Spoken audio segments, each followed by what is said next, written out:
TRS party నాయకుల meeting లో కడియం శ్రీహరి గారు మాట్లాడుతూ మా పార్టీని విమర్శించడం జరిగింది. మా గౌరవ ముఖ్యమంత్రి గారిని మరి అట్లనే మా మంత్రివర్యులైన కోమటిరెడ్డి వెంకటరెడ్డి గారిని విమర్శించారు. మరి వాళ్ళు నిన్న మీటింగ్ ఓదార్చడం కోసం పెట్టుకున్నారు. మరి అంత మట్టుకు ఆపుంటే బాగుండేది. మా పార్టీపై బురద జల్లే ప్రయత్నాలు చేసిండ్రు.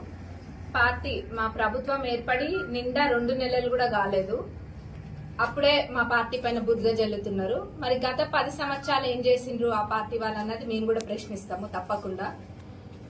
ఇది ప్రజలందరూ కూడా ఎవరు పిల్లి కళ్ళు మూసుకొని పాలు తాగితే ఎవరు చూడరని అనుకుంటున్నారేమో. ప్రజలందరూ కూడా గత 10 సంవత్సరాలలో ఏం జరిగింది అన్నది ప్రజలందరూ చూసిండ్రు.